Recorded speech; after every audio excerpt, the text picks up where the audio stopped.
عزم کو فیصلہ کن عمل میں ڈھالنے کی توفیق عطا فرمائی۔ ہمارے دل اور دعائیں ان شہداء کے خاندانوں کے ساتھ ہیں جنہوں نے اپنی جانیں مادر وطن پر قربان کر دیں۔ ہم زخمیوں کی جلد صحت یابی کے لیے بھی دعا گو ہیں۔ ہم پاکستان کی مسلح افواج کے ہر آفیسر، سپاہی، ایئر مین اور سیلر کے بے حد مشکور ہیں جنہوں نے اپنی جرت، پیشہ ورانہ مہارت اور قربانی سے میدان جنگ میں کامیابی کو ممکن بنایا۔ ہم پاکستان کی مسلح افواج، پوری قوم، خصوصاً نوجوانوں کے جذبے، حوصلے اور بھرپور حمایت پر دل کی گہرائیوں سے شکر گزار ہیں، جنہوں نے مشکل ترین وقت میں ہمارے حوصلے کو کئی گنا بڑھایا۔ ہم پاکستان کے ان نوجوانوں کے بھی مقروض ہیں جو سائبر اور انفارمیشن کے محاذ پر صف اول کے سپاہی بنے۔ ہم پاکستان کے متحرک اور بہادر میڈیا کے بھی شکر گزار ہیں جنہوں نے بھارت کے پروپیگنڈا اور جنگی جنون کے خلاف بنیان و مرصوص یعنی ایک آہنی دیوار کی طرح کھڑے ہوئے۔ ہم بلا تفریق تمام سیاسی جماعتوں کی قیادت کے بھی ممنون ہیں جنہوں نے سیاسی اختلافات سے بالا تر ہو کر وطن کے دفاع میں متحد ہو کر افواج پاکستان کے شانہ بشانہ کھڑے ہونے کا بہترین مظاہرہ کیا۔ مسلح افواج، بالخصوص پاکستان کے وزیر اعظم اور ان کی کابینہ کی قائدانہ صلاحیتوں اور جرأت مندانہ فیصلوں کی بھی قدردان ہیں، جنہوں نے ملک کو اس نازک موڑ پر درست سمت میں رہنمائی فراہم کی۔ خواتین و حضرات، اب میں آپ کو آپریشن بنیان و مرصوص کی تفصیلات سے آگاہ کروں گا۔ پاکستان کا جواب ایک نصابی نمونہ تھا جس میں تینوں افواج کی مکمل ہم آہنگی کے ساتھ حقیقی وقت پر صورتحال کی آگاہی، نیٹ ورک سینٹرک وارفیئر اور ملٹی ڈومین آپریشنز کی مکمل صلاحیت بروئے کار لائی گئی۔ زمین، فضا، سمندر اور سائبر سپیس میں مکمل ہم آہنگی سے اہم اہداف کو تباہ کیا گیا۔ پاکستان فوج کے F-1 اور F-2 دور مار کرنے والے میزائل، پاک فضائیہ کے جدید پریسائز منیشن، طویل فاصلے تک مار کرنے والے لوئٹرنگ ایمونیشن اور جدید پریسائز آرٹلری کے ذریعے بھارت کے 26 اہم فوجی اہداف کو نشانہ بنایا گیا۔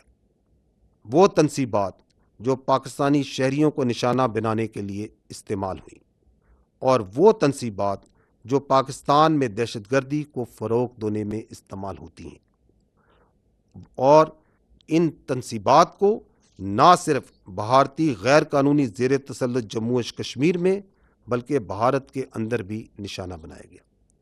نشانہ بنانے والے فضائی اور ہوائی اڈوں میں ایئر فورس اور ایویشن بیسز سورت گڑھ، سرسا، بھج، نالیا، آدم پور، بھٹنڈا، برنالہ، ہلواڑہ، اونتی پورہ، سری نگر، جموں، ادھم پور، مامون، امبالہ اور پٹھان کوٹ شامل تھے۔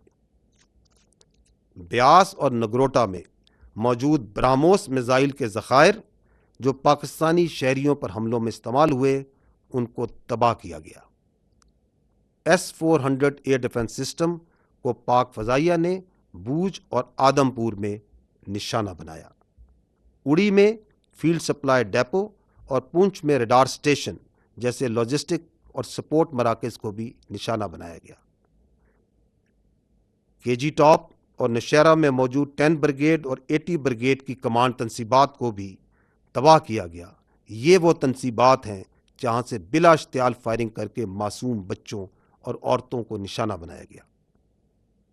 راجوڑی اور نوشہرہ میں موجود ملٹری انٹیلیجنس کی یونٹیں اور ان کے فیلڈ عناصر جو پاکستان میں دہشت گردی میں ملوث پراکسیز کو سپورٹ دیتے تھے، ان کو بھی ختم کیا گیا۔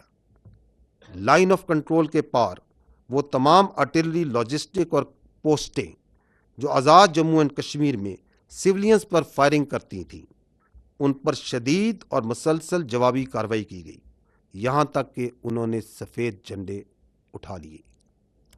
بھارت نے ڈرونز کے ذریعے پاکستانی فضا کی خلاف ورزی کی تاکہ عوام میں خوف پھیلایا جا سکے اور ان کو ہراساں کیا جا سکے۔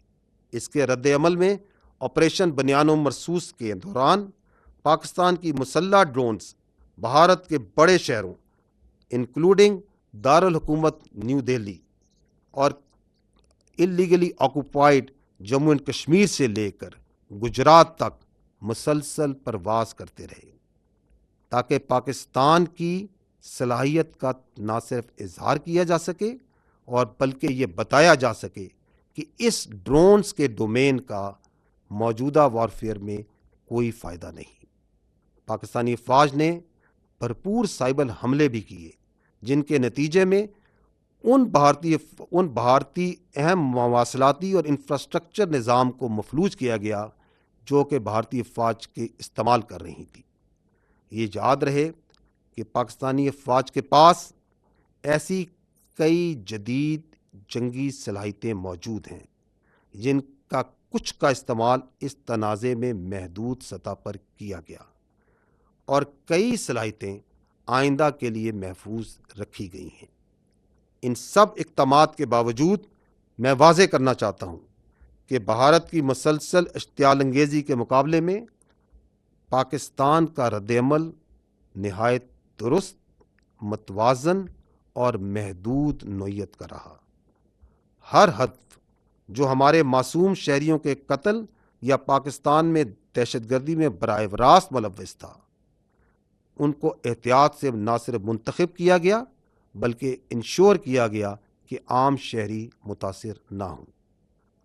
ہم یہ بھی واضح کرنا چاہتے ہیں کہ جب مشرقی سرحد پر افواج پاکستان دفاع میں مصروف تھیں تو خیبر پختونخوا اور بلوچستان میں بھارتی سرپرستی میں دہشت گردی میں غیر معمولی اضافہ ہوا، جو اس بات کا دوبارہ ایک ناقابل تردید ثبوت ہے کہ بھارت پاکستان میں دہشت گردی کو اپنی پراکسیز کے ذریعے فروغ دے رہا ہے۔ تاہم افواج پاکستان نے مغربی محاذ پر بھی انسداد دہشت گردی آپریشنز کو بغیر کسی وقفے کے کامیابی سے جاری رکھا۔ خواتین و حضرات، آپریشن بنیان و مرصوص ایک ایسی شاندار مثال ہے جہاں قوم کی تمام طاقتیں متحد ہوئیں اور متحد ہو کر مادر وطن کے تحفظ کے لیے کھڑی ہو گئیں۔ کسی کو بھی کوئی شک نہیں ہونا چاہیے کہ جب کبھی ہماری خود مختاری یا سرحدوں کی خلاف ورزی کی گئی، ہمارا رد عمل جامع، جوابی اور فیصلہ کن ہوگا۔ افواج پاکستان پاکستانی قوم کو اس کے حوصلے، عزم اور حب الوطنی پر سلام پیش کرتی ہے۔ اور آخر میں سورہ انفال کی ان آیات پر ختم کرنا چاہوں گا، وَيَمْكُرُونَ وَيَمْكُرُ اللَّهُ وَاللَّهُ خَيْرُ الْمَاكِرِينَ۔ وہ تو اپنی تدبیریں کر رہے تھے اور اللہ اپنی تدبیر کر رہا تھا، اور وہ سب سے مستحکم تدبیر کرنے والا ہے۔ پاکستان زندہ باد، افواج پاکستان پائندہ باد۔